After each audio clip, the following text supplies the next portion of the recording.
nós estarmos aqui. É o nosso 13º encontro tecnológico, tá? Aqui a gente está mudando um pouco agora esse nome, ele não vai se chamar só Encontro Tecnológico das Engenharias, e sim, né, ele vai se chamar somente Encontro Tecnológico, uma vez que a gente faz alusão também ao nosso, a 2022, né, os nossos novos propósitos da Bruni, que é gerar prosperidade conectando pessoas e tecnologia.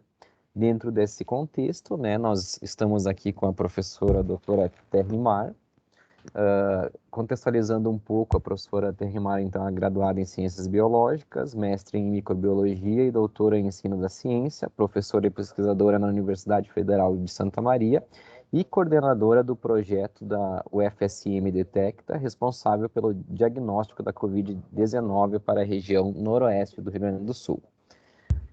Agradeço, né, já imensamente aqui em nome de todo o time da Bruni, professora Terrimar, por você ter aceitado falar para nós desse tema extremamente importante, atual, né, no contexto que nós estamos vivenciando, né, e conforme o pessoal vem entrando agora na discussão, nós temos então o nosso evento, ele inicia às 10h30, né, ele vai até às 12 horas, né, até o meio-dia. A gente dá um tempo ali para perguntas, questionamentos, e eu deixo a palavra, professora, para ti fazer a tua introdução, contextualização quanto ao tema. Novamente, muito obrigado, né, por aceitar estar falando então desse encontro tecnológico, e cada vez mais, né, a tecnologia ela está a serviço de todos nós, né?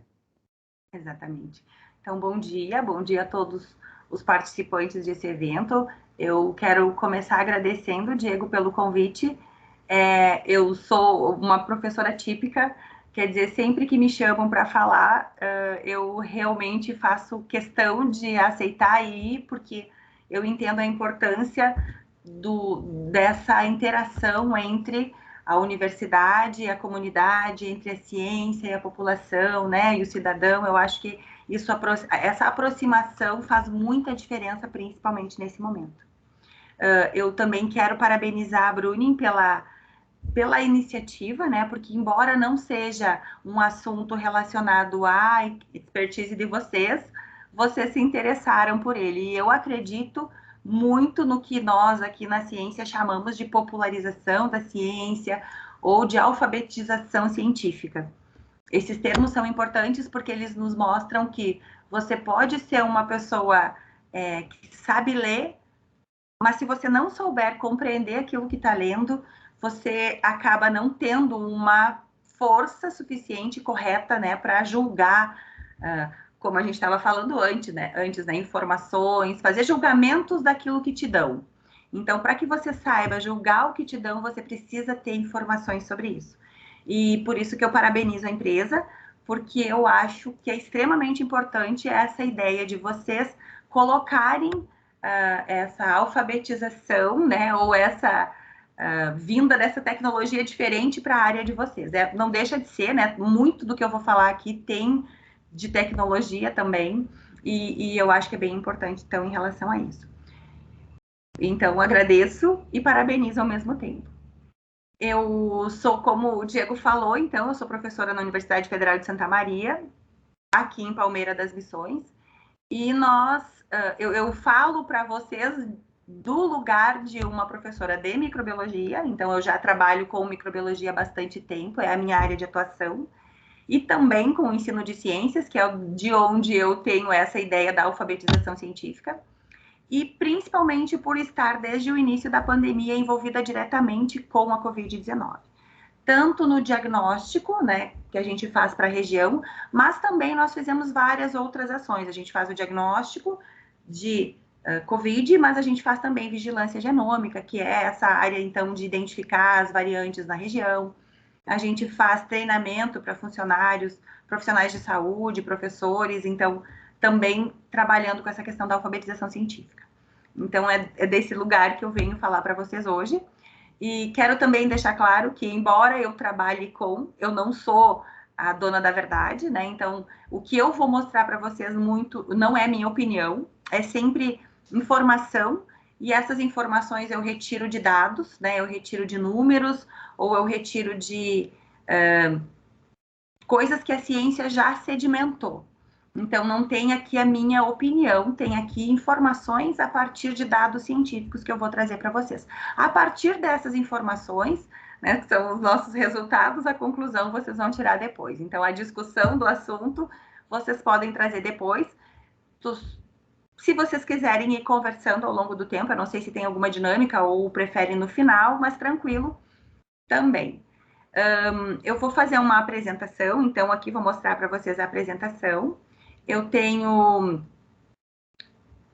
vou falar um pouquinho com uma linguagem técnica, mas com o intuito de que, a partir dessa linguagem técnica, a gente consiga construir uma linha de raciocínio. E no final, eu espero que a gente chegue onde a gente quer chegar, o nosso objetivo, que é entender como é a Covid, como é o vírus e como ele influencia na nossa dinâmica de vacina, teste, tratamento, né, essa coisa toda. Então, se vocês perceberem que eu estou técnica demais, então vocês conseguem enxergar? Sim, professora, está na tela. Uhum. Ok. Então, se vocês perceberem que eu estou técnica demais, é só vocês me darem um toque. Diego pode mandar um recadinho até no WhatsApp que eu diminuo a tecnicidade do negócio e passo a falar de uma forma menos técnica.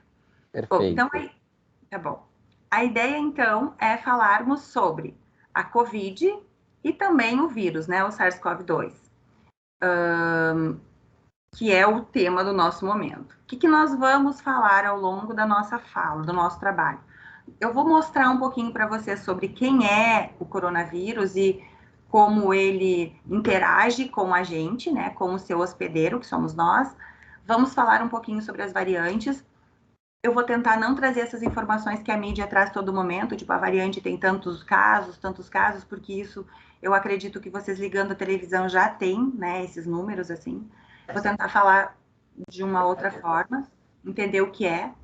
Depois nós vamos falar um pouquinho também sobre a transmissão, o diagnóstico e, por fim, a prevenção. Então, esses são os tópicos que nós vamos abordar ao longo da nossa fala. Começando, então, para início de conversa, eu acho que é muito importante nós definirmos os nomes, né? O que é cada coisa. Começamos falando que coronavírus, ele é um nome comum dado a uma família de vírus. Então, existe uma família, e essa família tem vários integrantes, e o nome comum da família é coronavírus. Dentro dessa família, o vírus causador da doença Covid-19 é o SARS-CoV-2. Por que SARS-CoV-2? Em inglês, né? Ele é o coronavírus causador da síndrome respiratória aguda grave. Então, é isso que define o nome. 2, por quê? Porque já existe um outro vírus causador de uma síndrome respiratória aguda grave, que é o SARS lá de 2011. E por que Covid-19? Também doença causada pelo coronavírus, né? Então, coronavirus disease, e que aconteceu e foi descoberta em 2019. Não vai existir Covid-20, nem 21, nem 22, a não ser que seja uma nova doença, né? Mas, a princípio, é porque eu já escutei algumas pessoas falando que agora a gente está no Covid-22. Não é. A Covid, primeiro que não é o Covid, é a Covid, é uma doença descoberta em 2019, causada pelo vírus SARS-CoV-2, que pertence à família dos coronavírus. Então, só para a gente entender também que aqui a gente tem a família com seus integrantes, o SARS-CoV-2 causador da Covid é esse, mas outros tantos coronavírus também circulam entre nós e já causaram doenças. Alguns dessa subfamília que alfa coronavírus causa doenças leves, e esses outros aqui, então, já causam algumas doenças mais graves, mas aqui estamos vivendo agora é a causada pelo SARS-CoV-2.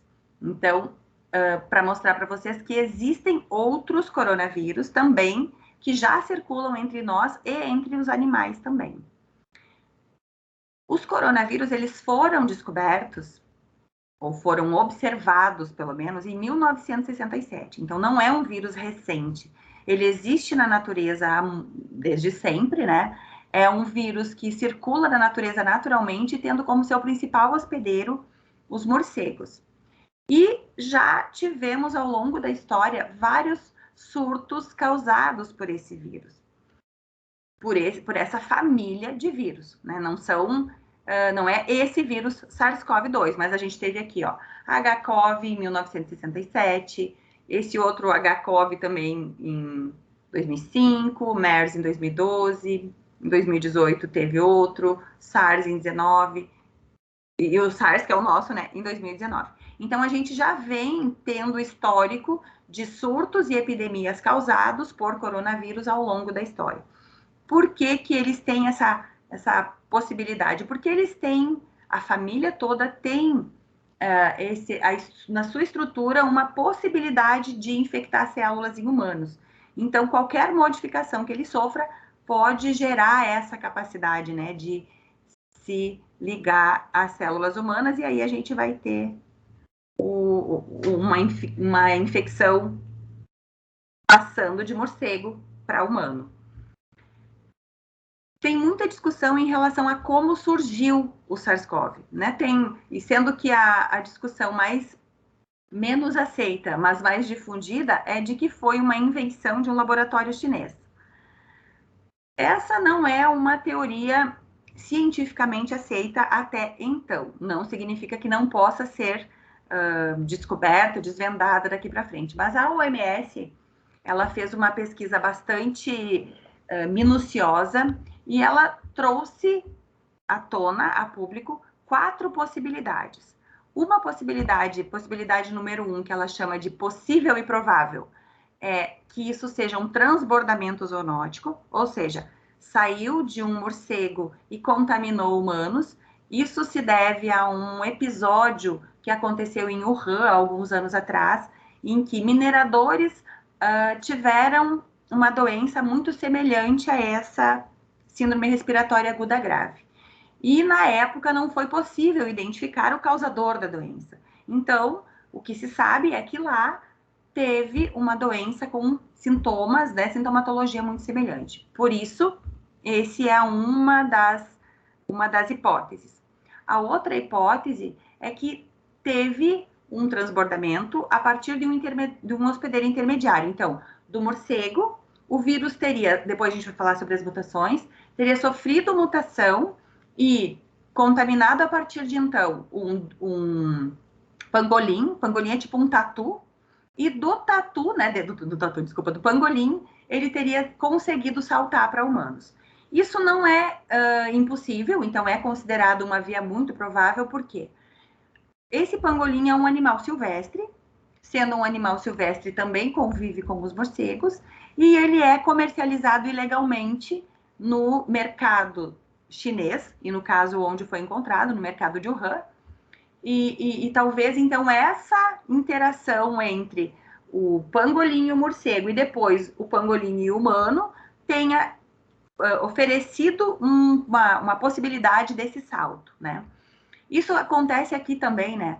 Muita gente come animal silvestre. Então, tem caça de tatu, tem caça de... eu não sei muito os bichos, mas, sei lá, come jacaré, né? Enfim. Então, não quer dizer que tenha comido o vírus, mas sim a própria convivência com o animal, porque ele era vendido vivo no mercado de Wuhan. Então, talvez tenha sido, uma probabilidade. Outro seria através da cadeia alimentar, então, alimentos consumidos contaminados, né? E tem também uma hipótese de um incidente em laboratório, que é um caminho considerado extremamente improvável, mas que também foram relatados alguns casos de síndrome respiratória aguda a partir do laboratório. É que lá em Wuhan, por ser um local onde tem muitas cavernas, muitos morcegos, existem 2 laboratórios importantes, um do CDC, inclusive, e outro é especificamente de coronavírus, e então também houve um surto de uma doença semelhante à SARS, mas também na época não foi identificado o causador. Então, essas são as prováveis origens que foram publicadas e divulgadas pela Organização Mundial da Saúde a partir de todos os estudos e relatórios feitos até então. Não existe até então nenhum indício de que ele tenha sido construído num laboratório, né? é importante a gente entender também a estrutura ou como é o nosso vírus, quem é ele e como ele é. Então, quem é ele a gente já sabe, né? É um vírus que é muito comum em morcegos e que, por alguma caso do destino, né? Alguma mudança evolutiva na sua estrutura, ele acabou vindo parar nos humanos. E como ele é agora? Essa é a estrutura de um vírus. Coronavírus, SARS-CoV-2. Ele tem duas estruturas que eu vou falar um pouco mais, que é bem importante, que é o seguinte. Ele tem, se vocês enxergam o mouse? Sim, professora. Ok. Ele tem essa estrutura aqui, que a gente chama de envelope. Esse envelope, vocês trabalham com engenharia, né? Então, eu imagino que vocês consigam ter uma capacidade de abstração bastante grande, né? Porque quando se vai fazer um projeto, a abstração ela tem que estar na nossa cabeça o tempo todo. Então, abstraiam comigo agora. Imaginem que esse é aqui eu tenho até, ó. Isso aqui, não sei se vocês enxergam, isso aqui é o nosso vírus. Ele tem uma parte que é isso que a gente chama de envelope, e essa parte que é o envelope, ela é feita de uma estrutura muito semelhante a uma bolha de sabão. É uma estrutura muito frágil, é um envelope frágil, não é nada muito resistente. Preso a esse envelope frágil, e depois eu vou explicar o porquê que é importante essa informação, e esse envelope frágil é feito principalmente de lipídio, gordura. E esse envelope frágil é preso ou está presa essas proteínas que são as tão famosas e faladas spikes. Essas proteínas que estão do lado de fora, então se voltarmos a olhar o nosso desenho, só caiu uma aqui, essa daqui é uma spike. E essa spike, ela é utilizada pelo vírus como uma chave para entrar nas nossas células. E por isso ela é tão importante. Além de ser utilizada pelo vírus para entrar na nossa célula, é ela que está mais externamente exposta, né? Que está mais exposta por estar mais externamente no vírus. Então, a spike também é uma estrutura muito importante do vírus. E dentro dele, nós temos aqui no meu vírus, professora, né? Não adianta, tem até modelo didático. Coitadinha das spikes, já estão todas caindo de tanto que eu mexo. Dentro do vírus, então, a gente tem essa outra estrutura, que é o nosso material genético, que é o nosso RNA viral. Esses são as principais estruturas que nós precisamos entender quem são e como são. Então, a spike é uma proteína. Quando eu falo em proteína, eu gostaria que vocês imaginassem, por exemplo, as proteínas que formam a clara do ovo. Vocês conseguem imaginar que se a gente submeter o ovo ao calor, a estrutura dessa proteína muda e a gente enxerga isso, né? Aqui a gente não enxerga, mas acontece algo parecido. Eu imagino que vocês também consigam relacionar, quando eu falo que essa membrana é de lipídio, que vocês consigam relacionar a gordura que vocês conhecem. Como a gente limpa a gordura? Sabão e álcool, né? A gordura ela é destruída com o que a gente chama de solvente orgânico, né? Mas o sabão e o álcool é o que a gente mais usa. Por isso o álcool é tão importante como produto de higienização das mãos. Por quê? No momento que eu passo o álcool na minha mão, se eu passar em toda a superfície da minha mão, né, onde o álcool tocar, eu destruo essa camada de lipídio. Se eu destruir a camada de lipídio, eu fico só com isso aqui. E isso aqui não tem serventia nenhuma porque não tem a chave, não tem a spike. Então, o vírus não vai ser infectivo. As estruturas podem estar ali, mas ele não é infectivo. Tem uma outra informação relacionada à estrutura que eu acho importante também de nós entendermos, que é o material genético desse vírus, ele é um RNA. O que isso significa? Um RNA é uma molécula assim, formada por uma cadeia de átomos, né? E essa cadeia, ela é ela é simples, muito mais simples que o DNA, no caso, que é com quem eu quero comparar, e ele é muito instável.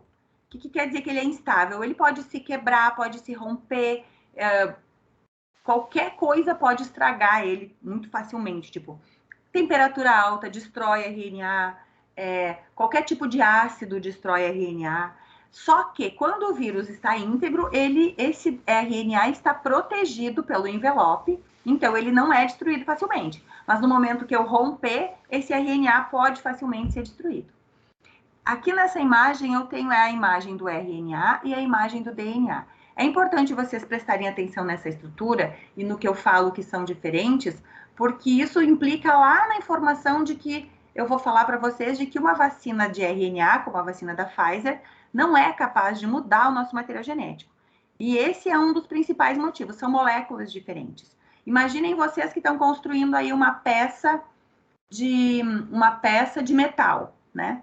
E vocês, de repente, querem dizer que uma peça de plástico se gruda na peça de metal. São estruturas diferentes. Vocês vão precisar de todo um processo para fazer isso, né? O primeiro processo é que vocês vão ter que cortar no meio a peça de metal para poder inserir a peça de plástico, né? Então, não funciona assim. Quer dizer, não é simplesmente um RNA entrar numa célula e aí sair se ligando no DNA. Isso não existe. E um dos principais motivos é essa estrutura diferente que eles têm. O fato do RNA ser simples e instável é que vai facilitar esse vírus sofrer mutações constantes. Por isso que a gente tem muitas mutações. E vou explicar o que é essa mutação daqui a pouquinho. Bom, então eu acho que conseguimos entender mais ou menos a estrutura do vírus, né? Então fiquem com isso na memória, porque a gente vai puxar essa informação mais para frente. Eu falei para vocês que a spike é a proteína que funciona como uma chave para que o vírus seja capaz de entrar dentro das nossas células. Mas eu quero que vocês olhem para essa imagem e percebam que vocês também têm uma facilidade de entender isso, suponho, porque vocês constroem peças que precisam de medidas menores do que milimétricas, né? Quer dizer, você precisa encaixar uma peça na outra muito certinho para que qualquer dobradinha a mais ou a menos ela não encaixe, certo? Nesse encaixe é a mesma coisa que acontece. Então, aqui está a parte na célula capaz de se ligar a essa proteína, a essa spike, mas a porção, isso aqui a gente chama de ACE2, é um receptor. Então, é uma proteína que está na parede da célula e é um receptor para o vírus, né? Que entra pela spike. Vocês percebem que somente uma porção das duas proteínas que se liga. No vírus, a gente chama de porção RBD da spike. Por que eu estou falando isso? Porque quando acontece uma mutação, a gente se preocupa sempre se essa mutação é na spike. Por quê? Mutação é uma mudança, né? Então, imaginem vocês que se vocês estão ali fazendo uma porca para encaixar num parafuso, o protocolo de construção da porca diz que ela precisa ser 1 milímetro maior do que a espessura, do que o diâmetro do parafuso. Na hora de passar o protocolo, alguém, ao invés de escrever 1 milímetro, errou e colocou um 0 a mais. 0 nem é nada, né? Mas colocou um 0 a mais depois do 1. A partir de então, vocês acham que vai encaixar essa porca nesse parafuso? Não mais, né? Foi uma mudança aparentemente muito pequena, um 0 que não significa nada colocado depois do 1, mas vai fazer uma diferença muito grande no encaixe dessa estrutura. Isso, então, que acontece com as mutações. Por isso que eu quis mostrar essa imagem para vocês. Então, voltando aqui, nós temos o vírus com as suas spikes, que são as chaves para que o vírus entre na célula. Essas chaves, elas têm uma afinidade muito específica ao receptor da célula. E qualquer modificação vai alterar essa ligação, melhorando ou piorando, né?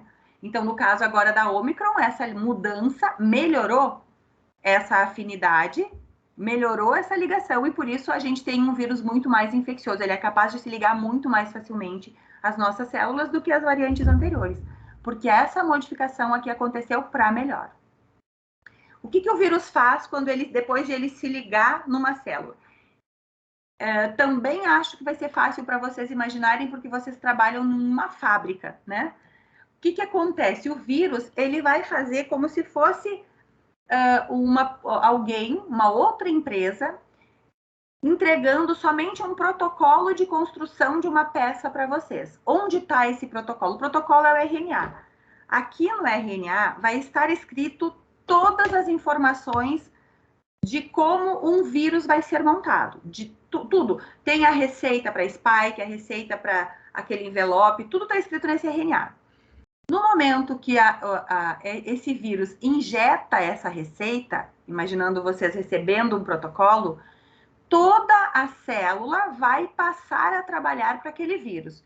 Então, aquela informação vai ser lida por todos os funcionários da célula, toda a matéria-prima da célula vai ser utilizada para a fabricação de muitas milhares e milhares de partículas desse vírus, que depois vai ser liberado para fora.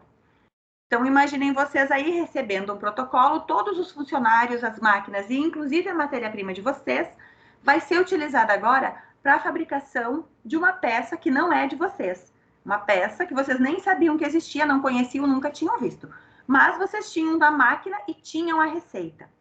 A receita, ou o protocolo, ele tem que ser muito exato, ele tem que ser idêntico, porque qualquer alteração nessa receita, lembrar pelos 1 milímetro, 10 milímetros, qualquer alteração nessa receita pode levar a um processo de fabricação de uma peça diferente, né? E a gente, no caso, o vírus, ele não quer isso. Entretanto, temos um problema. Quando vocês recebem o protocolo, vocês normalmente vão imprimir a mesma cópia da mesma informação milhares de vezes. Se vocês tivessem que, toda vez que mandassem a peça, mandar o protocolo junto, por exemplo. O vírus não. Cada vez que esse protocolo vai ser incorporado num novo vírus, ele é copiado à mão. Copiado à mão. Então, são milhares e milhares e milhares de cópia de um mesmo protocolo que vai ser exportado como um vírus. O que acontece durante esse processo de cópia? Algum erro pode acontecer. Alguém pode, em algum momento, o 0 pode ser acrescentado ao 1. Isso é uma mutação, é uma modificação no código genético, mas que vai resultar depois numa mudança de estrutura lá na peça final, né? Isso é uma mutação e ela acontece naturalmente. Acontece naturalmente porque a cada vez que o vírus se replica, todo o protocolo, toda a receita ou todo o RNA precisa ser copiado de novo e mandado e exportado junto com esse vírus. Então, a mutação ela vai acontecer, queira nós ou queira não nós, né? Querendo ou não querendo, ela vai acontecer e ela é normal. Esse vírus tem um índice de mutação muito maior porque ele é um vírus RNA, é instável e tem se replicado muito. Foram muitas milhares de cópias que precisaram ser feitas. Então, muitas, com tantas milhares, um erro aconteceu. Bom, falei para vocês lá atrás que o vírus é capaz de se ligar nas nossas células porque ele se liga, ele tem uma estrutura capaz de ligar numa proteína da superfície da célula chamada ACE2. Essa proteína, ela não está presente em uma única célula. Ela está presente em células de vários tecidos, de vários órgãos. Isso faz com que o vírus seja capaz de invadir não só as células da garganta e do pulmão, como a gente imagina, mas ele é capaz de se ligar em células do intestino, do fígado, do sistema nervoso, dos olhos, né? O pulmão, o coração, rim. Então, várias células têm esse mesmo receptor e, por isso, todas essas células são passíveis de receber esse vírus. E essa doença, então, em função disso, ela tem essas fases. A primeira fase é a fase de replicação viral, e depois de que o vírus se replica, o nosso sistema imunológico começa a dar conta dessa replicação, e quando ele começa a dar conta dessa replicação viral, né, dessa fase de viremia que a gente chama, a gente inicia uma fase de inflamação. E aí vocês também já viram, por exemplo, uma unha encravada inflamada, certo? Ou tiveram uma infecção na unha, falando da unha, que lembrei dela agora. Tiveram uma infecção na unha e ela inflamou. Ela inchou, ficou dolorida, né? Ficou quente, ficou vermelha. Isso é uma inflamação. Então, vocês imaginem, aquela inflamação aconteceu porque células do sistema imunológico foram ali para tentar destruir aquele vírus que estava ali. Imaginem isso acontecendo no nosso corpo todo, né? Se isso acontece no nosso corpo todo, a gente realmente vai ter problemas em decorrência da nossa resposta imunológica, além da infecção viral. Então, a gente tem uma fase em que, se o nosso sistema imunológico, a gente for capaz de produzir anticorpos que impeçam o vírus de se ligar em outras células, então nós não vamos passar para a segunda ou terceira fase.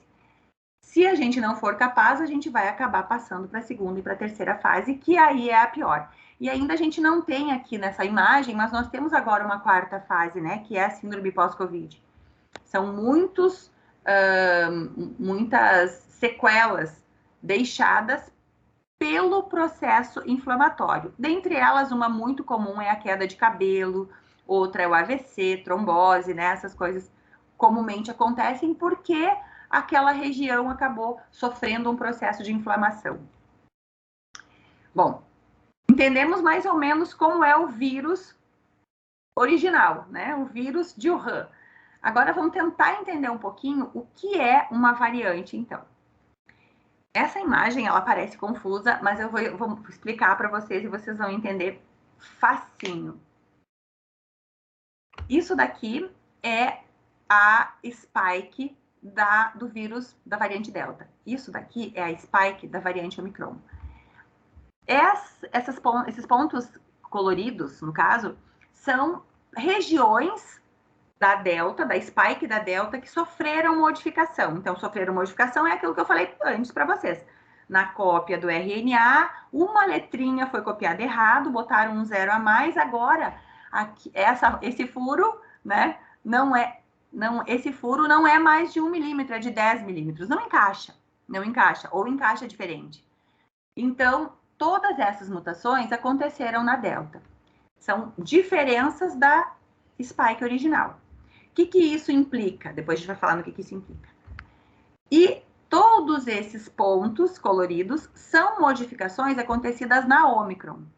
Então, vejam, quando a gente fala que a Omicron é mais isso, mais aquilo, mais aquele outro e mais tanta coisa, se deve a todas essas modificações. Obviamente, se eu voltar aqui ao meu genoma, eu tenho receita de cada uma daquelas partezinhas do vírus, tem receita em um pedaço. Eu até pintei aqui para vocês de branco, que seria, representa no meu genoma aqui, a parte do genoma do vírus que tem a receita, ou o protocolo, né, ou o gene, para spike. Então, qualquer modificação que acontecer nessa receita, colocaram o 0 a mais aqui nessa receita, eu vou ter uma modificação na estrutura. E imaginem vocês quantas modificações foram inseridas nesse genoma da spike para ter todas essas alterações aqui. No caso da Omicron, as alterações favoreceram aquela ligação entre a spike e a ACE2, e a proteína da célula. E isso fez com que ela fosse capaz de se ligar mais facilmente à célula. Então, o que acontece? Ela se liga mais facilmente à célula, mas ela tem uma dificuldade maior em se ligar às ACE2 do pulmão. Ela tem muita facilidade em se ligar às ACE2 do trato respiratório superior. Por isso que a maioria das pessoas não está tendo agravamento, e também por isso que a maioria das pessoas tem somente uma dorzinha de garganta, né, sintomas leves, sem o agravamento. Esse a melhor coisa, né, que essa Omicron conseguiu. Bom, o objetivo do vírus é o mesmo objetivo de que qualquer ser vivo tem: espalhar os seus genes, manter a sua espécie viva na Terra, não quer ser um dinossauro, né? Todo o ser vivo tem esse objetivo. O vírus não é diferente, ele precisa se manter vivo, esse é o objetivo de vida dele. Para ele se manter vivo, ele não pode matar o seu hospedeiro, né? Se ele destruir o seu hospedeiro, ele se destrói junto. Então, a gente diz que o ideal evolutivo de todo ser vivo, ou qualquer ser vivo, é conviver muito bem com o seu hospedeiro. Para que ele seja capaz de conviver muito bem com o seu hospedeiro, o que ele precisa? Se replicar sem ser notado, porque eu não vou tomar medicamento, eu não vou fazer vacina, eu não vou não vou morrer, né? E ele vai continuar se replicando em mim. Então, a gente acredita que a Ômicron seja realmente, ou esteja a um passo desse ideal evolutivo, a se tornar um vírus que seja capaz de conviver, o que a gente chama em simbiose com nós, sem causar doenças graves. E isso se deve a todas essas cópias erradas que foram feitas, né, a essas mutações. Qual é o problema disso? Então, primeiro problema, aumento da transmissibilidade, já expliquei por quê, maior afinidade pelo receptor. Aumento na gravidade da doença, também tem a ver com o receptor, porque se ele for capaz de atingir outras células, ele pode ser mais grave, né? Então, ele não chegando no pulmão ou tendo menos afinidade pelas células do pulmão ou de outros órgãos, diminui a sua gravidade. Mudança de faixa etária, isso ainda não está muito bem explicado. Novas apresentações clínicas têm a ver com qual grupo celular ele invade. Mudança na sensibilidade aos testes de laboratório. A gente, graças a Deus, a gente consegue acompanhar isso e os testes são sempre atualizados, né, para que não tenhamos esse escape.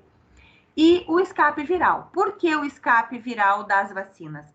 Porque a maioria não, até agora, todas as vacinas, elas são direcionadas a spike, né, a nossa proteína que se liga à célula, porque o objetivo olha o que eu vou usar aqui, o objetivo é ter um anticorpo capaz de bloquear a spike. Se o anticorpo bloqueia a spike, o vírus não é capaz de se ligar na célula.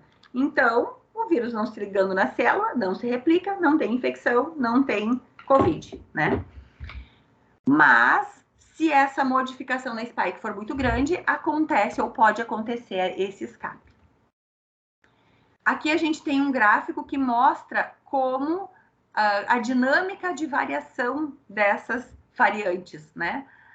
Na medida que uma nova variante surge, isso é lei de Darwin, os mais adaptados sobrevivem. Então, as variantes mais adaptadas, com maior capacidade de replicação, elas se sobressaem em relação às outras. Aqui, ó, a gente começou, eu vou pegar as últimas aqui para a gente poder chegar mais perto. Nem tem a Ômicron aqui, mas janeiro, cadê a Ômicron? Aqui.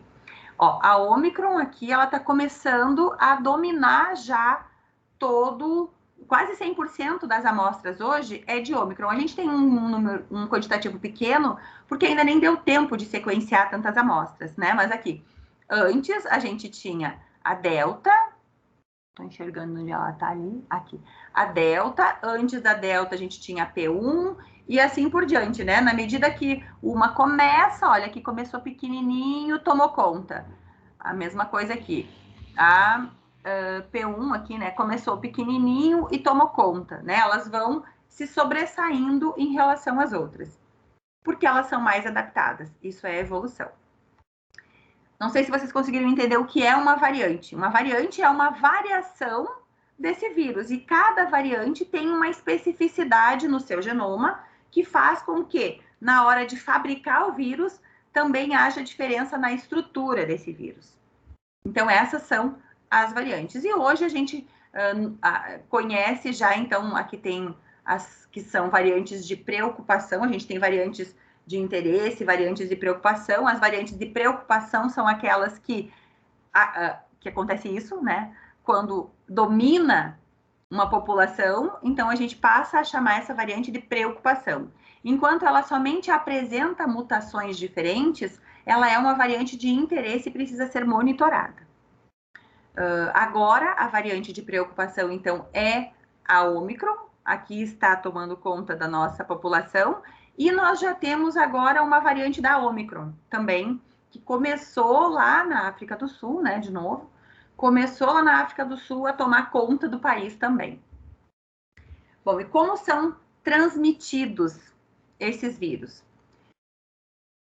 Considerando o fato de que esses vírus se replicam principalmente nas células do trato respiratório superior e dentre elas nas células das glândulas salivares, então vocês imaginem que eu tenho uma célula em que o vírus invade, fabrica milhares de novos vírus e lança esses vírus para fora. Então, se esses vírus estão dentro da glândula salivar, é óbvio que a saliva, ao ser expelida, ela vai carregar esses vírus também.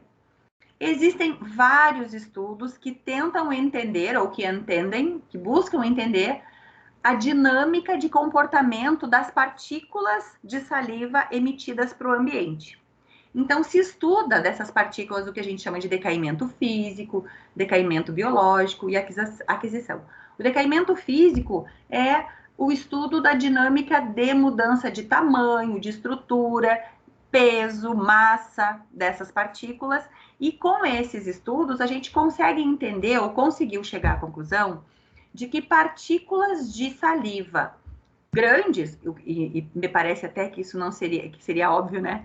Partículas de saliva grande tendem a cair e se depositar nas superfícies, o que justifica quando se fala da importância da higienização das superfícies. Então, essas partículas caem, ficam na superfície. O que controla, o que regula o tamanho dessas partículas vai ser principalmente fluxo de ar, temperatura, umidade do ar, né? Porque imaginem, a gotícula de saliva é água, então é uma gotícula que pode desidratar ou se manter hidratada por mais tempo, pode ser movimentada nesse ambiente, né? E isso tudo vai influenciar em como ela vai fazer esse depósito. Mas essa dinâmica de vírus sendo produzidos nas glândulas salivares, liberados junto com a saliva, em partículas grandes sedimentarem nas superfícies próximas, justifica a higienização das superfícies. Além dessas partículas grandes, existem partículas menores. Ah, tá. E tem também a questão de que se estuda, que é o decaimento biológico, que é conforme o ambiente que essa gotícula se encontra. Por exemplo, se for um ambiente com radiação solar, a radiação solar ela vai inativar o vírus. Então, o agente biológico, o agente infeccioso que está dentro dessa partícula também pode estar ou não viável. Eu posso ter agente biológico dentro de uma partícula viral, uma partícula de saliva, mas esse agente não estar viável, né? Então, isso também foi estudado e as conclusões que se chegou foi aquelas que falam de quanto tempo um determinado vírus pode se manter estável e viável em cima de uma célula. É diferente o vírus estar presente e o vírus estar viável. O vírus estar presente ou ser identificado por um RT-PCR, que é o teste que nós fizemos aqui, significa só que eu encontrei material genético viral. Agora, o teste para saber se esse vírus está viável, eu preciso reproduzir ele numa célula, e aí eu preciso de um laboratório com nível de biossegurança 3, que a gente não tem aqui, e é bem complexo. Eu tive na Fiocruz em novembro, e lá eles têm... Eu até tinha pensado, a gente tinha pensado em propor para o FINEP, que tem agora um projeto de construir tem um edital, de construir um laboratório LB3 aqui. Mas quando eu fui lá e vi a complexidade não só da construção, mas também da manutenção, eu desisti, senão a gente não tem cacife para tanto. Bom, mas então, a depender do tamanho dessas partículas de saliva, ele pode sedimentar ou pode ser lançado a longas distâncias. Quanto menor for essa partícula, mais distante ele é capaz de ir, né? E os aerossóis, que são além das partículas liberadas pela boca, também todas aquelas partículas geradas pelo movimento, né? Por exemplo, decaiu essas gotículas no chão e eu varri, assim, esses aerossóis acabam subindo e também seguem essa mesma dinâmica de movimento e decaimento físico e decaimento biológico. Com esses estudos todos, então, se chegou a esses números aqui. Durante um processo de expiração normal, quer dizer, a pessoa está sem estar ofegante, está expirando normal, ele produz gotículas de saliva capazes de atingir uma distância de 1 metro, que é essa distância aqui. Durante o espirro, então, foi medido força, né? Tem várias variáveis aqui, tá descrito nesse estudo aqui. O espirro é capaz de liberar 40 mil gotículas de saliva no ar e um espirro pode chegar, essas gotículas podem chegar a 6 metros de distância, a 50 metros por segundo. Tosse 3.000 partículas, claro que isso aqui é tudo cerca de, em média, né? Não é um número absoluto. Mas a tosse, cerca de 3.000 gotículas de saliva, que é a mesma quantidade produzida em uma conversa de 5 minutos, e a distância da tosse e da conversa de 5 minutos, então, né, pela formação de toda aquela nuvem de gotículas no entorno, ela vai chegar a 2 metros de distância. Essa é outra justificativa importante para o uso das máscaras e manter o distanciamento. Isso justifica esse distanciamento. A menos de 1 metro de distância, até a minha expiração libera gotículas de saliva suficientemente grandes, carregadas e com tempo que permanece no ar a ponto de contaminar outra pessoa. Então, a máscara evita, uma máscara adequada, né? Não pode ser uma máscara de renda.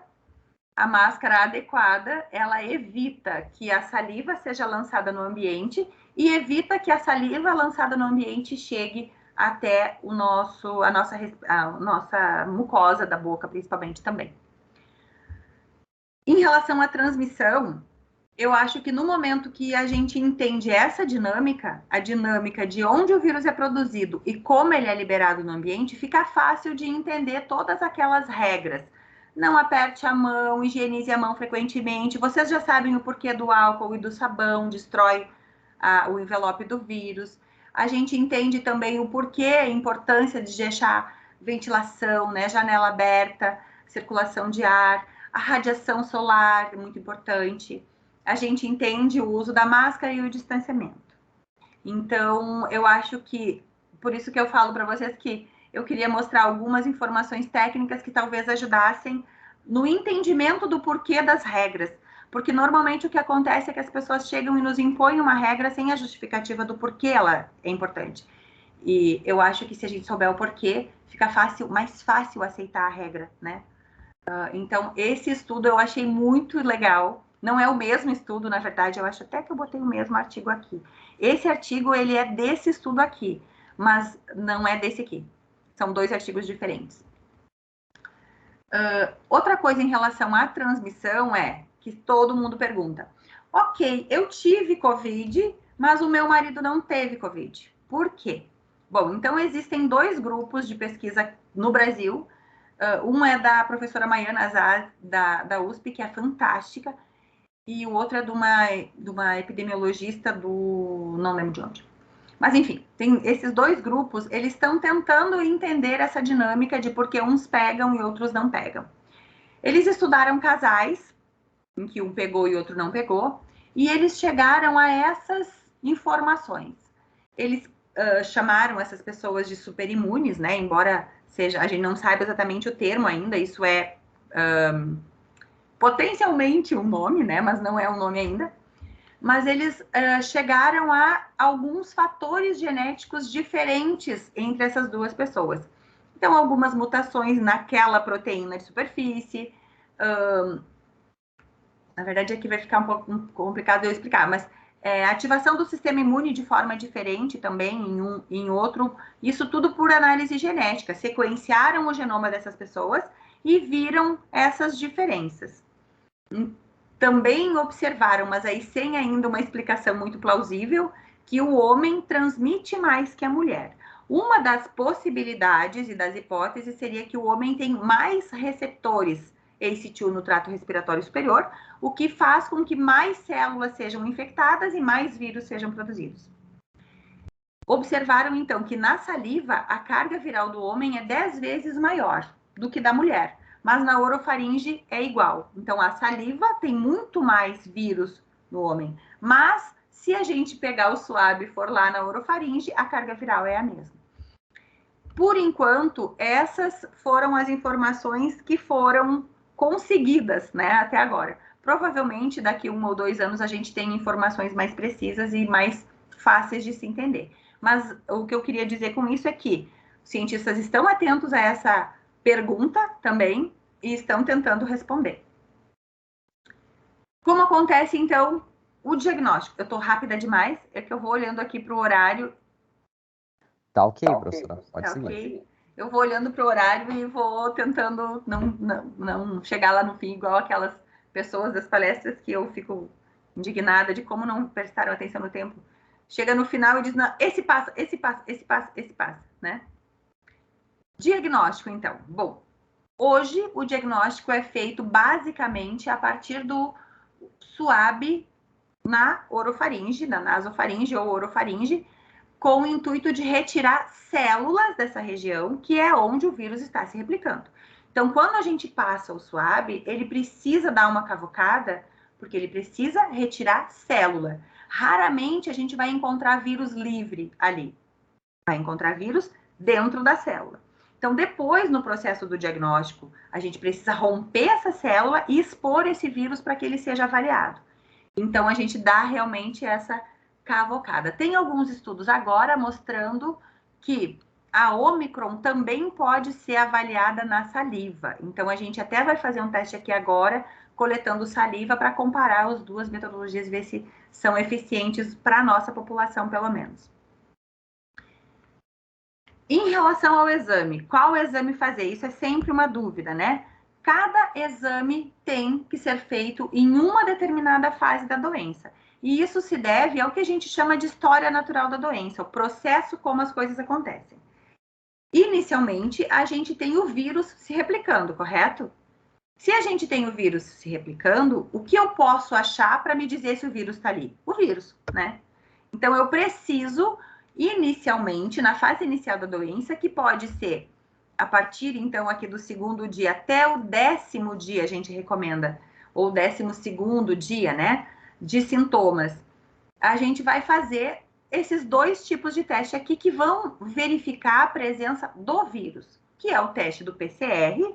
O PCR é o teste que identifica o material genético do vírus, ele vai enxergar, a gente vai conseguir ver o RNA viral, e um outro teste que nós chamamos de teste de antígeno. Esse teste de antígeno, ele vai encontrar as spikes. É isso que ele procura lá. Então, ele fica procurando, né, um teste que a gente procura as spikes. Mas, enfim, a importância aqui é que nessa fase inicial, que é a fase viral, a gente precisa procurar o vírus, porque eu ainda não tenho uma resposta imunológica. Não adianta eu procurar anticorpos nessa fase, não adianta eu procurar IgG e não adianta eu procurar IgM, não vai ter.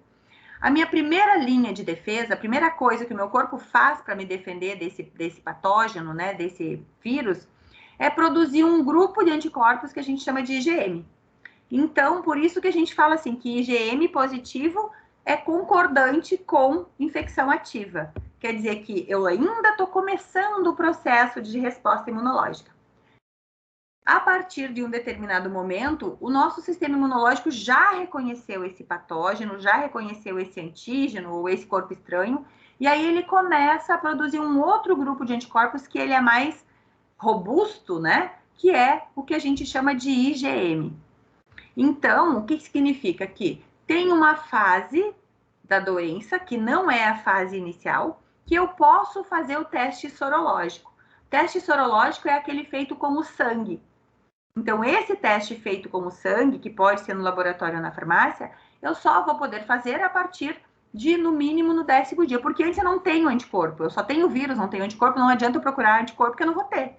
Aí depois, sim. Aí, quando eu faço o teste sorológico, a resposta vai ser IgM ou IgG. Se for IgM positivo, quer dizer que eu estou no início do processo infeccioso, eu ainda tenho o vírus ativo. Se for IgG, quer dizer que eu já passei pela doença. Então, às vezes, as pessoas perguntam, eu quero fazer aquele teste para ver se eu já tive Covid. Então, você vai fazer um teste sorológico. E quando você fizer um teste sorológico, você vai identificar se você já teve ou não. Existe também um outro teste diagnóstico que a gente usa agora, que é o teste para a procura de anticorpos neutralizantes. Esse é um teste que busca os anticorpos produzidos a partir da vacina. São testes diferentes. Desculpa. Não são o mesmo teste, não é o mesmo teste, né? Não é o mesmo alvo de busca. Anticorpos neutralizantes são os anticorpos produzidos pela vacina. E esses outros anticorpos aqui, eles são anticorpos um pouco mais generalizados, porque a vacina é produzida especificamente para De novo, spike. Então, a única coisa que o anticorpo produzido pela vacina vai reconhecer é a spike. O encaixe vai ser para spike. Só isso, mais nada. Agora, esse outro teste aqui talvez encontre outros antígenos, antígenos para serem produzidos como anticorpo, entendeu? Então, esse aqui ele é mais geral e esse anticorpo aqui, teste anticorpo neutralizante é mais específico. Então, o que a gente precisa entender é isso. Início da doença, logo após o início do sintoma, eu preciso fazer teste de antígeno ou PCR. Eu preciso procurar ou o vírus inteiro ou o RNA do vírus. Após esse período, eu vou procurar anticorpos. Sejam esses anticorpos produzidos por uma infecção natural ou sejam esses anticorpos produzidos a partir do processo vacinal, né, da vacina. Aqui tem só uma comparação, então, do que é em cada teste, né? O RT-PCR é da secreção naso ou orofaríngeo, e agora alguns testes, então, estão sendo feitos com saliva. Procura o RNA viral, o tempo de resposta é 24 horas, depende de onde for feito, né? Porque alguns levam uma semana, teve uma pessoa que me disse que esperou 15 dias pelo resultado. O teste de antígeno, secreção naso ou orofaríngeo é feito, então, em qualquer laboratório, também nas farmácias. Agora, estamos em processo de liberação do autoteste. A resposta é muito rápida. A diferença entre eles é a sensibilidade, né? A sensibilidade desse teste aqui, ela é um pouco menor, mas ela é muito importante como screening. Porque o RT-PCR, ele é um teste mais elaborado, mais caro, precisa de tecnologia qualificada, técnico qualificado, e isso encarece muito, reagente tudo importado, né? E isso encarece o teste. Então, o teste de antígeno, ele é bem importante como screening para a gente conseguir fazer a questão do isolamento. Aqui no laboratório, a gente faz esse aqui só, nós não fizemos nenhum desses outros. Ok? Diagnóstico, eu acho que mais ou menos isso para a gente entender mais ou menos como funciona. Aí eu vou falar aqui um pouquinho da dúvida que eu comentei lá no início. Tem um vídeo circulando por grupos de WhatsApp, Facebook, Instagram e tudo mais, que mostra alguém pingando qualquer substância ácida. Tem com Coca-Cola, com limão, com laranja, com frutas ácidas, pingando no lugar de pingar o antígeno aqui, né, o material do paciente. E aí esse teste dá positivo para COVID. Eu não vou me demorar muito na explicação, mas assim, esse teste não foi feito para limão, ele foi feito para gente. O fundamento disso é o pH. Eu não sei se vocês já testaram pH de água, ou em piscina, ou enfim. Vocês já viram que tem o teste de pH, vocês colocam uma gotinha, muda de cor. Se você colocar um produto ácido ali, ele vai mudar de cor para uma cor mais rosada. Se você colocar um produto, acho que é o contrário, não sei, não lembro para qual cor ele vai, mas ele muda de cor, de amarelo para rosa, de ácido para básico. O que acontece aqui é a mesma coisa. O tampão ou o reagente fabricado e que vem junto com o kit para correr teste, ele é um tampão com pH neutro, pH de 7. Então, no momento que você colocar, e a reação lá é de coloração, e é por um indicador de coloração, um indicador de pH. Então, se você colocar aqui um ácido, a cor vai ser diferente, né? Obviamente, a cor vai reagir. Então, o problema tá aí, né? Não é que tem Covid no limão, e muito menos que todos os testes estão dando positivo, porque assim como deu no limão. É porque realmente tem um erro de técnica. E aí a minha preocupação com o autoteste. Se aqui, que não é autoteste ainda, é teste de farmácia normal, já acontece esse tipo de coisa, imagina as pessoas fazendo teste em casa. Não sei se vocês já fizeram, mas quem já fez sabe o que é o incômodo de você realmente catucar, né, a orofaringe, você precisa raspar ali. Isso dói, incomoda. Eu imagino que se eu fosse fazer isso em mim, eu, né, como instinto, obviamente, eu nem faria a coleta direito. Então, a gente vai ter um problema sério aí em relação a isso. Bom, em relação à prevenção, então, nós temos 3 grupos de tipos de prevenção aqui. Os cuidados não farmacológicos, as vacinas e o isolamento. Cuidados não farmacológicos é tudo aquilo que a gente já falou. o uso da máscara, a higienização das mãos, ao tossir e espirrar, não tossir e espirrar mesmo de máscara, porque vocês já viram que essas gotículas, elas realmente se espalham para muito longe. Não tocar, né, porque a gente vai estar com a mão contaminada, não tocar nas mucosas, distanciamento, evitar compartilhar objetos, principalmente copos, manter a ventilação e, se estiver doente, o isolamento, né? Então, esses aqui eu acho que vocês já têm, inclusive, o fundamento do porquê cada uma desses cuidados precisa ser feitos. Em relação às vacinas, então, o que nós temos hoje? No Brasil, nós temos praticamente em uso em grande escala, Coronavac, Janssen, Pfizer, acho que essas 3 que estão agora, né? Essas aí. E AstraZeneca, né? São essas aí que estão em uso agora. Eu vou falar um pouquinho para vocês sobre a diferença da tecnologia de cada uma. Mas antes vamos começar por aqui, ó. Agora é uma aula de imunologia. O objetivo de toda e qualquer vacina, independente de para que seja, em que século foi construída e se atingiu ou não o seu objetivo, é interromper a ligação desse agente infeccioso com a célula do hospedeiro, impedindo que esse agente invada esse organismo. Esse é o objetivo. Como que ele faz isso? Ele faz isso, o anticorpo, né? O anticorpo faz isso bloqueando, no caso do SARS-CoV, bloqueando a spike. Já falamos isso, né? Bloqueou a spike, o receptor não tem onde se ligar. Isso acontece também com a vacina da poliomielite, por exemplo. Bloqueia o receptor. Esse é o objetivo da vacina. Produzir anticorpos que sejam capazes de reconhecer o antígeno, que é o agente estranho, e bloquear a sua entrada na célula. Como o nosso corpo faz isso? Nosso corpo faz isso porque nós temos no nosso corpo, lá no sistema imunológico também, um grupo de células. Tem uma série bem legal de assistir no Netflix, que daqui a pouco eu lembro do nome. Bom, não vou lembrar agora, mas daqui a pouquinho eu vou lembrar. Cell at Work é o nome.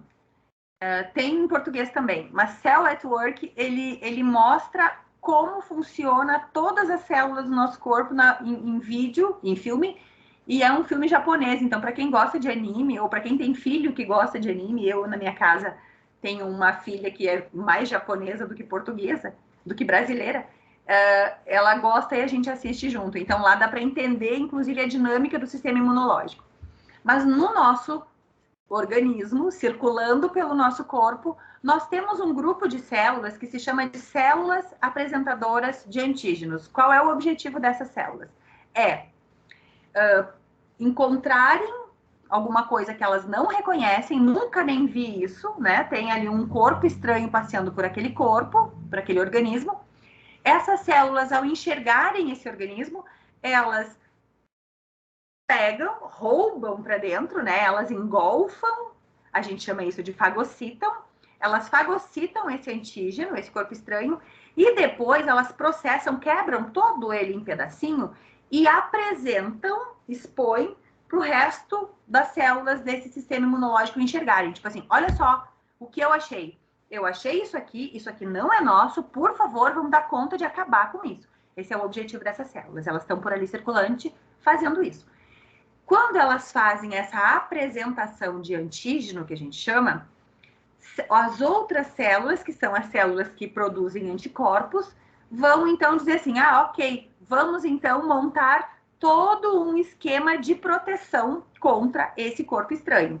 E aí, em um próximo contato, eu já tenho as Forças Armadas a postos, né? Esse é o objetivo, então, aqui. Então, sempre que... E isso também é geral. Toda e qualquer vacina funciona dessa mesma forma. A vacina é injetada, seja essa vacina da gripe, da polio, do sarampo, né? Ela é injetada no nosso corpo. As células daquele entorno, daquele local, a vacina não é injetada no sangue, ela é injetada no músculo, e isso é uma informação importante. Então, ela não circula por todo o corpo. o antígeno ele vai ficar naquela região do músculo. Essas células apresentadoras de antígeno vão ali, captam esse corpo estranho, processam, apresentam para os linfócitos que estão ali, e aí os linfócitos iniciam essa produção de anticorpos. Então, não vai sair circulando essa vacina pelo meu corpo todo. É local, a produção é local. Tanto que todo mundo aqui tomou BCG, né? Ninguém teve aquela lesão no corpo inteiro. A lesão é local. Todo mundo tem uma cicatriz, muita gente teve, inclusive, infecção, ferida, né? Naquela região, mas é local, não é sistêmica. Bom, como são feitas as vacinas para a COVID? Todas elas usam o mesmo antígeno para ser apresentado. Quer dizer, todas elas mostram para o nosso sistema imunológico a spike. Tipo assim, olha, quando você enxergar esse pedacinho de coisa, você entenda que esse pedacinho faz parte de um negócio ruim. Então, você precisa dar conta de terminar isso. A ideia é essa.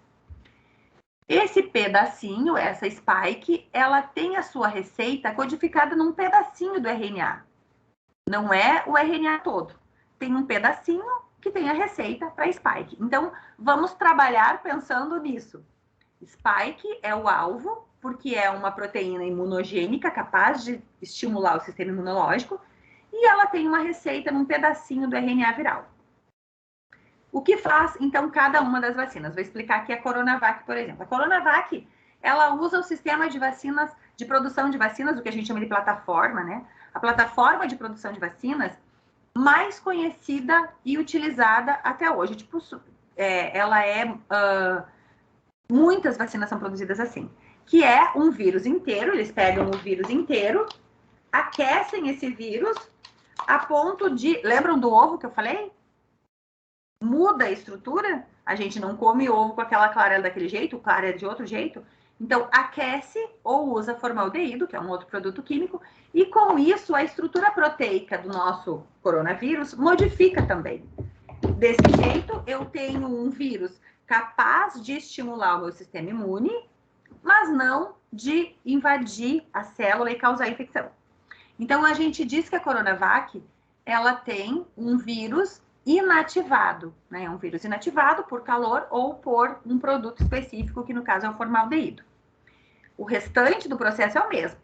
Células apresentadoras de antígeno lá, que elas reconhecem o corpo estranho e estimulam a produção de anticorpos. Essa é a Coronavac.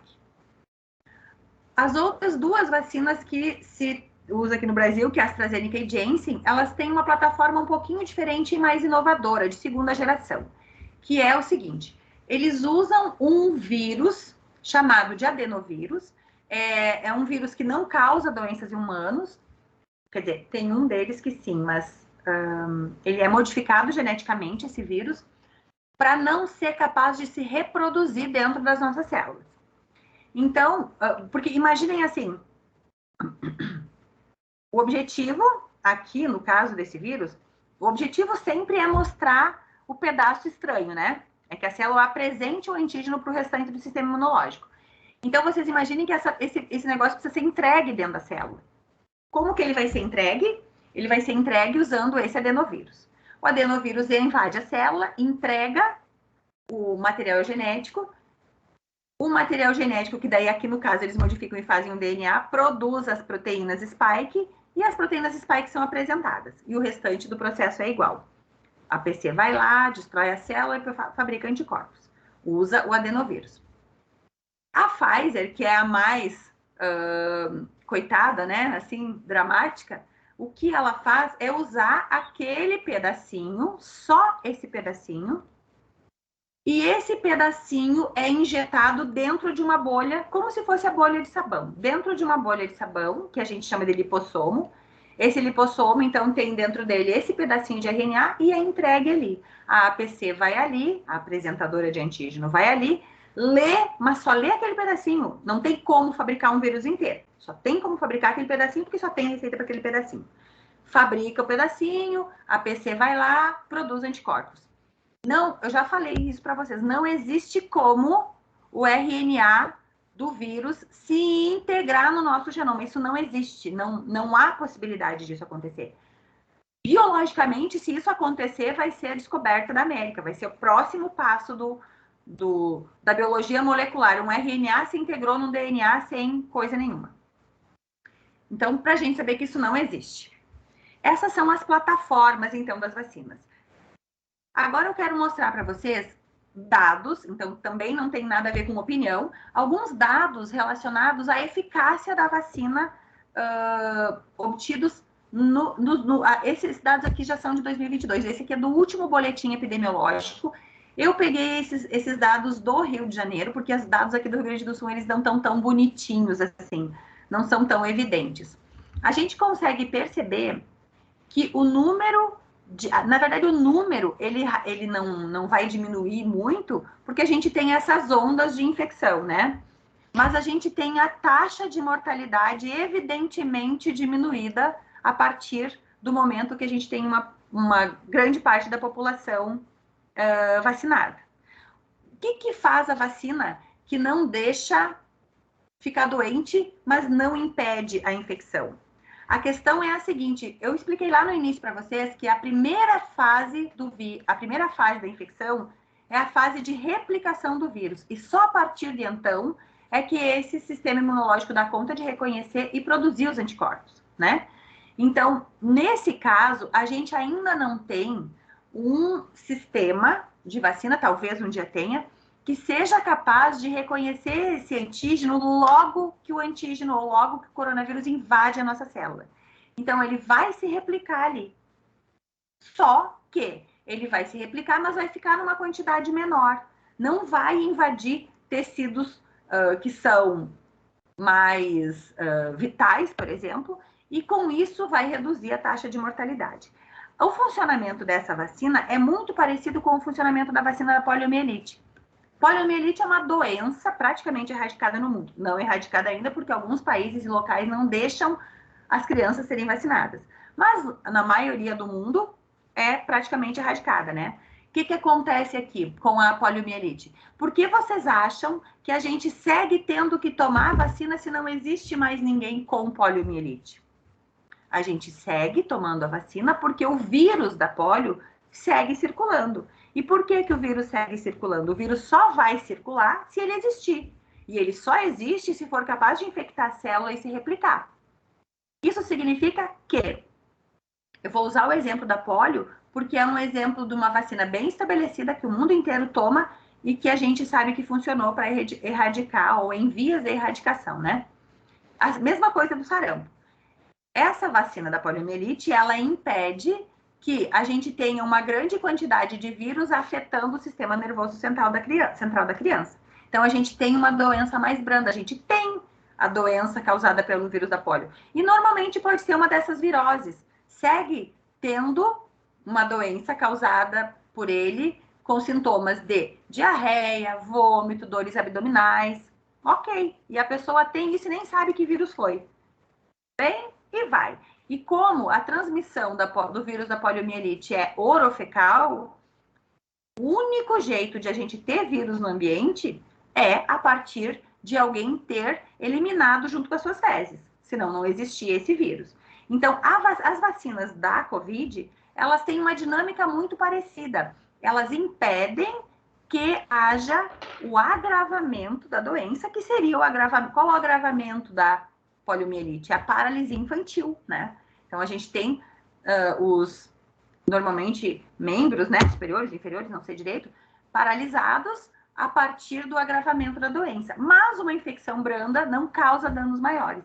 No caso da vacina da Covid, é muito parecido. Se vocês lembrarem, outra coisa que eu sei que as pessoas questionam muito é em relação a quantas doses temos que tomar. Bom, temos que tomar quantas doses forem necessárias. Se vocês pegarem a carteira de vacinação de vocês ou dos pais ou dos filhos de vocês, me parece que essa turma é bastante jovem, pelo que me foi informado anteriormente. Então, talvez não tenham filhos, mas tenham as carteiras. Eu não tenho a minha, mas tenho a do meu filho. Eu tenho um filho de 30 anos quase também e a dele está intacta. As carteiras de vocês vão ver que tem lá primeira dose, segunda dose, terceira dose. A própria poliomielite, até os 6 anos, não é? Não sei se é 6 direito, 5, 6, todo ano tem campanha de vacinação. Independente de você ter ou não tomado a vacina anteriormente, você vai na fila e pinga gotinha, pinga gotinha, pinga gotinha. Você toma 6 doses no mínimo da vacina da poliomielite. Para quê? Para que você garanta que o teu sistema imunológico fornece desafios constantes para ele, para que ele sempre se lembre. Isso é estranho, isso é estranho, isso é estranho, isso é estranho.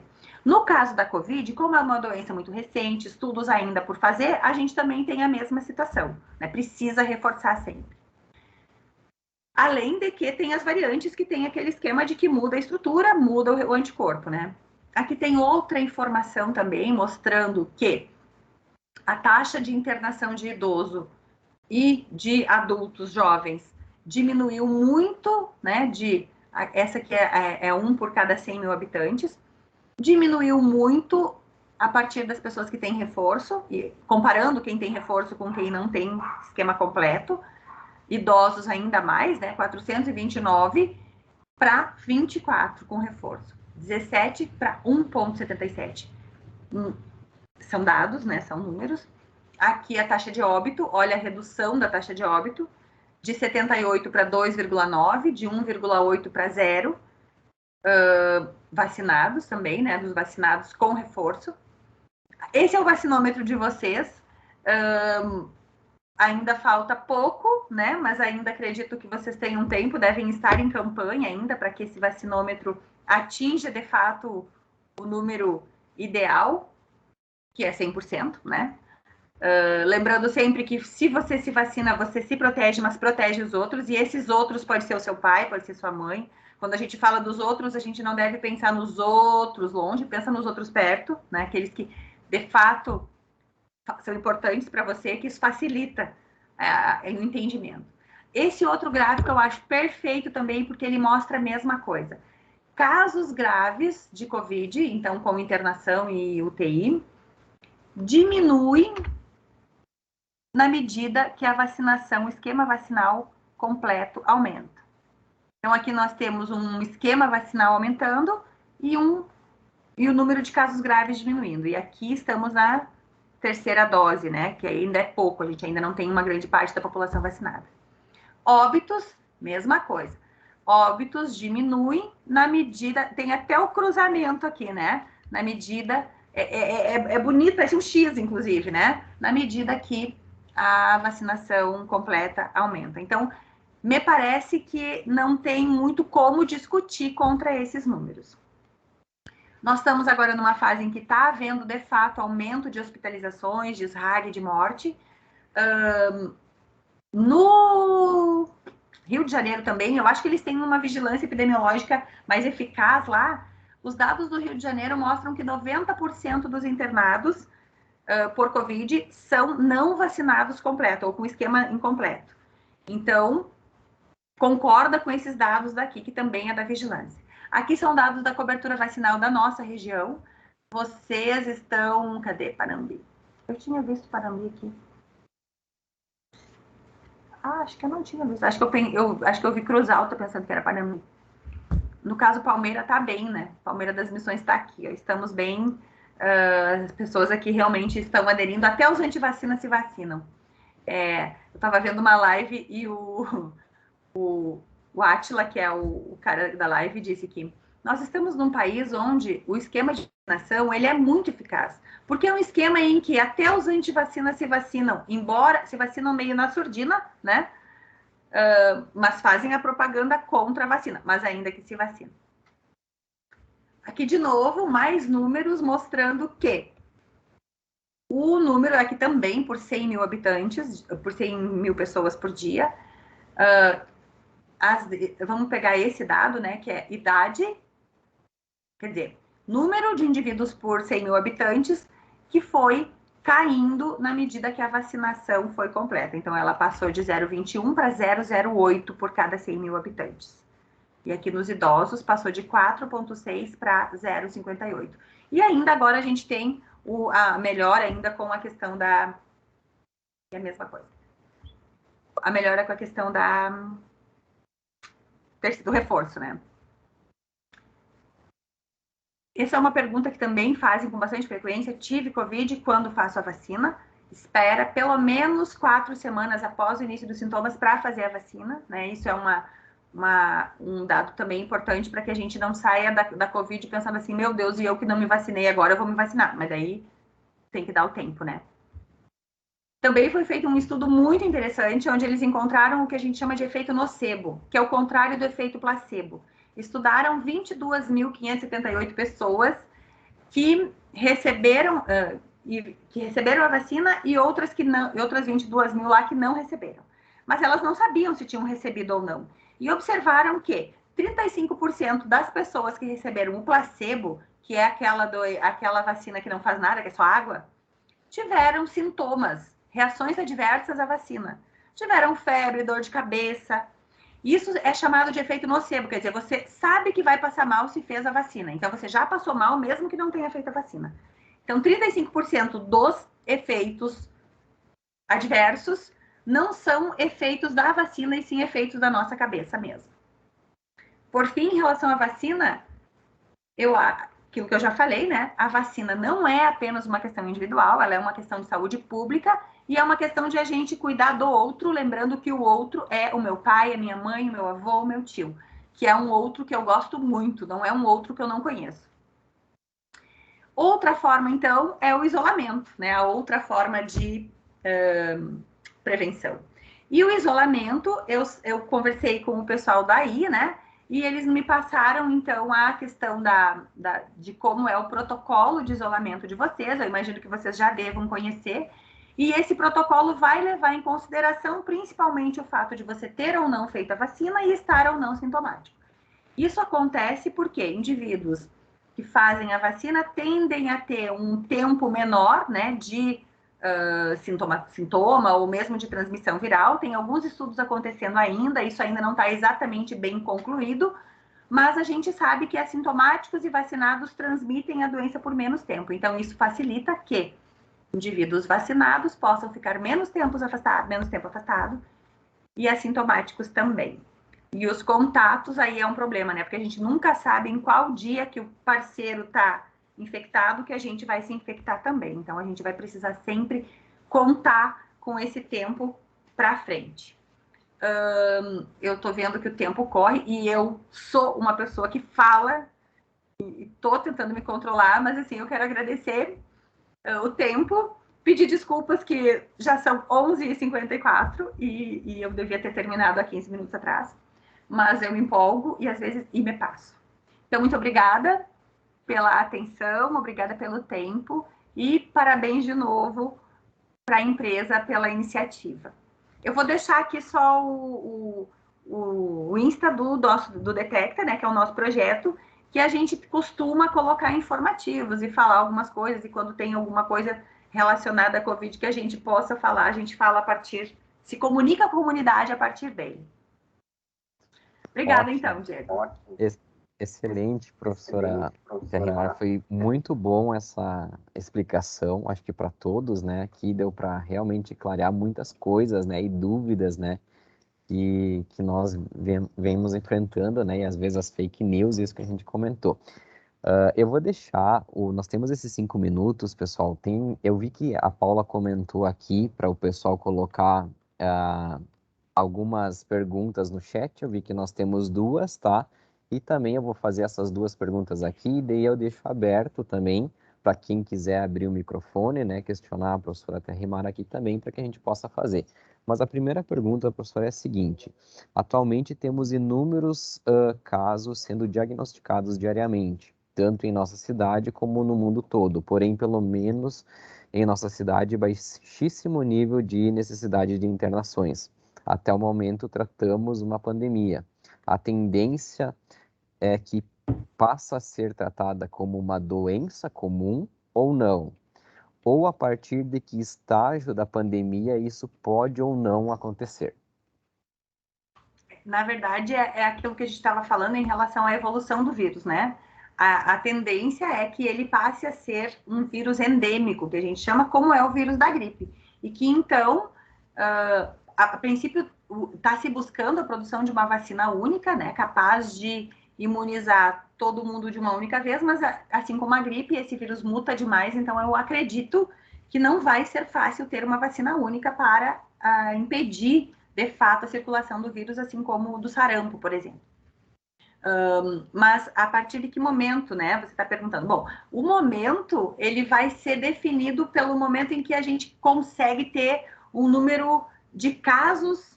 Não, aí não é nem de internação, é número de casos mesmo bem baixo, né?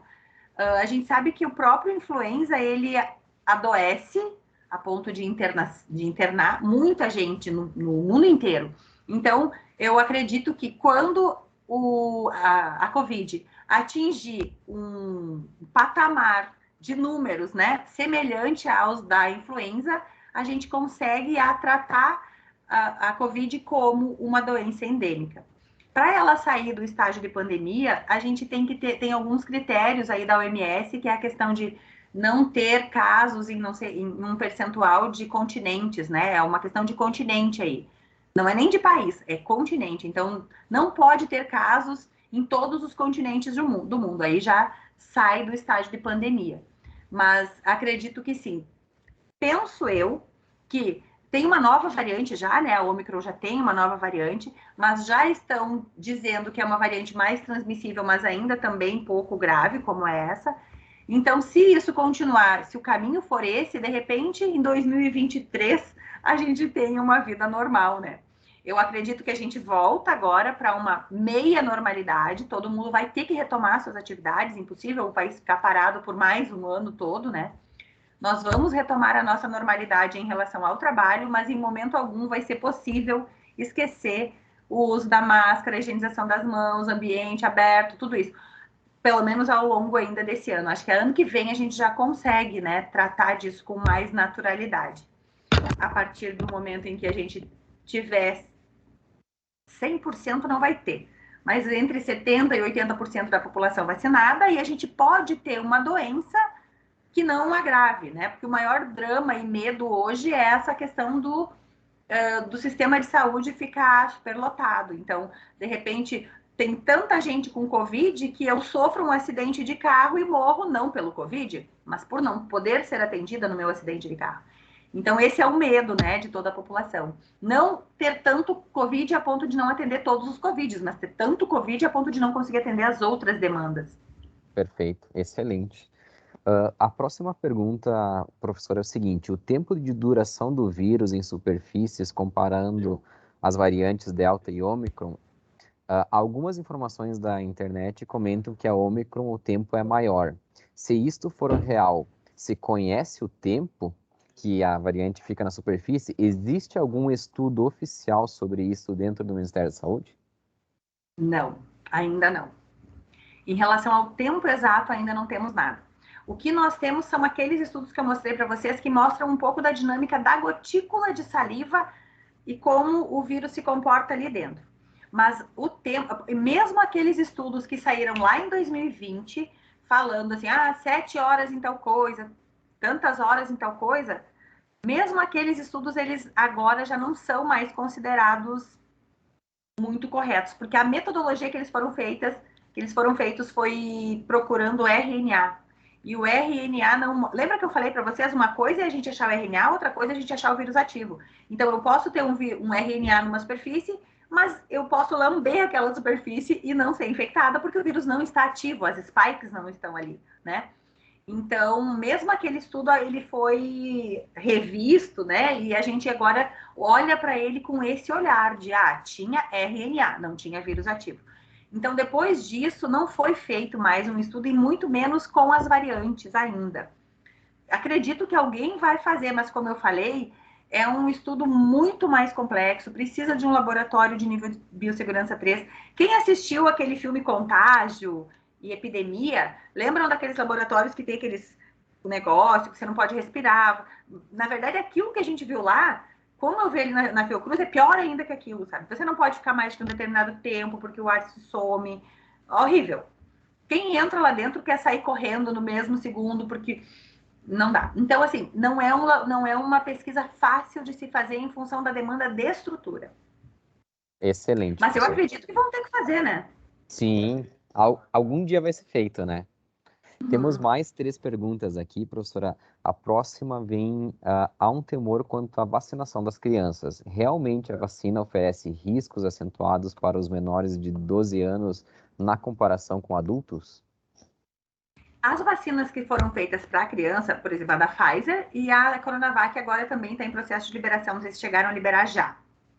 Mas a Pfizer, ela, a princípio, os estudos mostram que só tem problemas com o uso da vacina quem tem contraindicação, né? Que são problemas que crianças que já têm problemas cardiológicos, por exemplo. Aí essas crianças realmente não podem tomar vacina. De resto, a dosagem do antígeno que é colocado ali dentro, ela é muito menor do que a dosagem de um adulto. Então, ela já foi toda regulada para poder ser aplicada em criança. A questão de cRNA já desmistifiquei, eu espero que vocês tenham concordado comigo, né? Não faz diferença nenhuma.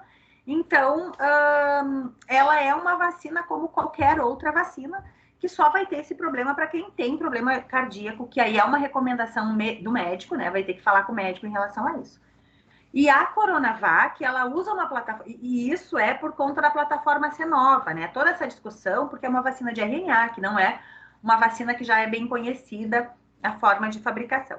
Já a Coronavac é diferente. A Coronavac, ela é fabricada numa plataforma igual a muitas outras que as crianças já usam, né? Então, talvez ela tenha uma recomendação melhor ainda, né? Talvez uma aceitação, não é uma recomendação, ela tem uma aceitação melhor. Eu, se tivesse uma criança menor de 12, a minha filha tomou a vacina. Se eu tivesse uma criança menor, eu preferiria muito mais que ela tivesse, tomasse a vacina e tivesse as reações de febre, não sei o que, da vacina, do que tivesse o risco de ter miocardite, endocardite, porque isso foi comprovado que também não acontece. O problema é que o que acontece? Tem uma pessoa, inclusive a criança que teve miocardite aqui em São Paulo, que fizeram todo aquele alarde, a miocardite era uma doença dela, era uma doença congênita, não tinha nada a ver com a vacina, né? Só que ela manifestou os sintomas logo após tomar a vacina. Então foi esse o alarde total. Então o que eu quero dizer é que milhões tomam a vacina, uma manifesta algum sintoma ou algum problema, e é essa que leva o foco, as luzes toda, né? Então acaba isso confundindo as pessoas. Mas eu acredito que é muito melhor você ter as reações adversas de uma vacina do que o risco de ter uma Covid grave. A gente já tem mortes por criança, o número de crianças internadas em UTI nos hospitais. No nosso estado, a gente não tem a divulgação desses dados, a gente está com problema disso, mas assim, eu sei que no Rio de Janeiro, que é quem divulga bem isso, já tem um número bem expressivo de crianças, né, tendo morte ou UTI por isso, internação. Perfeito. E daí, professora, pegando o gancho da próxima pergunta, eu acho que a professora explicou no início, é quais são as diferenças entre a vacina para adultos e para crianças? Ah, sim, é a dose. A dose da vacina para adulto é 30 microgramas do antígeno, né, do princípio ativo, no caso. E a dose para criança é 10 microgramas, um terço. E, então, assim, o que não pode, em hipótese alguma, é deixarem uma criança aplicarem a vacina de um adulto, né? Porque daqui a pouco, se a pessoa não entende muito bem, me dê do adulto mesmo, né? Não, isso não pode. A diferença é a quantidade de antígeno colocado ali dentro. Que então ela foi reduzida para aquele corpo comportar, né? Esse tipo de informação e processar ele adequadamente. Perfeito. E uma outra pergunta que tem aqui é, primeiramente, agradecendo, né, a fala, a apresentação, né, professora, dos dados, e a curiosidade seria o seguinte, por que algumas vacinas são mais doloridas? Bom, eu não falei nada sobre isso porque a vacina é uma aula à parte, né? Mas assim, as vacinas, elas não podem ser, não tem, deixa eu tentar. Quando eu faço a vacina, eu tenho o meu antígeno, que é, vou pegar de novo minha coisa, minha spike. Mas assim, como que eu entrego essa spike para a célula? Então, existem outros produtos que são colocados ali dentro, tipo hidróxido de alumínio. Muitas vacinas usam hidróxido de alumínio, claro que numa concentração adequada, né? Para que ele seja, para estimular, a gente chama isso de adjuvante. para estimular o sistema imune junto. E tem outros produtos que são colocados ali. Então, a questão de ser dolorida ou não tem a ver com qual é esse produto que é colocado junto. Por isso que algumas são mais doloridas do que outras. Não tem muito a ver com o antígeno especificamente, porque o antígeno é basicamente o mesmo, né? Não tem muita diferença disso. Agora, quais são os adjuvantes colocados ali é que vão fazer diferença. Então, e é a mesma coisa que criança, né? Veja as vacinas que nós damos para os nossos crianças.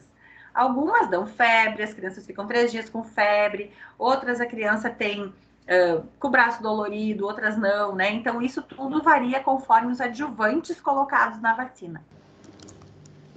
Excelente. É mais ou menos como você pensar assim, para entregarem alguma coisa na empresa de vocês. Mas para que essa coisa funcione, não vem a coisa sozinha, né? Aí vem a peça dentro de uma caixa, aí lá dentro da caixa tem às vezes uma outra coisa junto que precisa carregar também. Então, assim, não vão entregar só o negocinho tá dentro de um outro negocinho, com um negocinho para estabilizar, né? E assim, são muitos negocinhos e algum deles pode causar algum tipo de reação. Exato. Temos uma outra pergunta aqui. Quanto tempo após a contaminação pelo vírus pode se contrair novamente? Isso é muito particular, né? Existem alguns estudos, e aí está o problema da função da variante, né? Elas estimulam o sistema imunológico de forma diferente. Lá na época das primeiras, lá da P1, da Delta, daquelas, aí existiam alguns estudos que mostravam que a pessoa conseguia manter uma imunidade por em torno de 6 meses. Em relação à Ômicron, a gente não tem nenhum mês ainda, né? Então a gente não tem como ter essa informação ainda. Mas existia essa janela de 6 meses. Mas eu vou te dizer uma coisa: nós tivemos casos aqui de reinfecção em tempos mais curtos. A gente, na época, não tinha como fazer variante ainda. Então a gente não testou isso para ver se era a mesma, né? Mas a gente teve casos de reinfecção em tempos mais curtos, embora os estudos tenham dito que essa janela é de 6 meses. Eu fiquei com imunidade alta por bastante tempo. Eu tive Covid e fui, como uma boa cientista, né? Fui testando IgG para ver até quando eu tinha. E eu tive IgG sempre. Aí depois tomei as vacinas e a IgG continuou bem alta. Mas assim, daí depende muito, né? Então, os estudos dizem em até 6 meses, mas da Ômicron não tem nada ainda. Excelente. Professora, novamente agradecendo, né, todos. Eu não sei se o pessoal aqui tem algum questionamento, pode deixar pelo chat aqui também, até porque a gente passou aqui um tempo, né, do nosso evento, né, mas com certeza foi muito válido para todos, né. Se alguém quiser abrir a câmera, o microfone, fazer algum questionamento final aqui, alguma consideração? Senão o pessoal vai botando pelo chat aqui. Pessoal, eu peço para vocês, para que, se vocês puderem, quem tiver principalmente câmera e puder abrir a câmera, tá? Para nós poder fazer um registro desse nosso primeiro evento aqui 2022. Eu acho que é extremamente importante, válido, né? E assim, em nome da Bruna, em nome de todos os departamentos aqui envolvidos, né? Porque a gente estendeu realmente para todos, né? Professora, nós realmente não temos nem como agradecer muito, né? Somente realmente agradecer toda a explanação que a professora deu. Eu acho que foi muito válido, com certeza, para todo mundo aqui, né? Para o time em si, são eventos, como a gente falou, não só voltado, a professora até falou uma fala muito interessante no início, vocês são uma metalúrgica, uma empresa, mas nós também precisamos, né, entender das outras questões, né, principalmente aqui na questão da variante, do Covid, da pandemia, porque são questões que realmente nós, nesse caso, né, nós precisamos até passar para os nossos familiares, né. Até eu recebi algumas mensagens, né, agradecendo aqui, né, e dizendo, pô, vou tirar foto, vou compartilhar com a família. Eu acho que isso aí deveria ser divulgado cada vez na mídia e com certeza, né, eu acho que isso é a ciência, né, é assim que nós vamos construir uma ciência de alta qualidade com direcionamento para resolver os problemas da sociedade também. Então, professora, novamente estendendo em nome de todo o time Bruning os nossos sinceros agradecimentos por esse momento. E agradeço de novo. E à disposição. Estamos. Perfeito, pessoal. Obrigado. Nosso evento se encerra por aqui e agradeço a participação de todos novamente. Um abraço, bom almoço para vocês. Obrigado. Até mais. Obrigada, Tchau, tchau. tchau.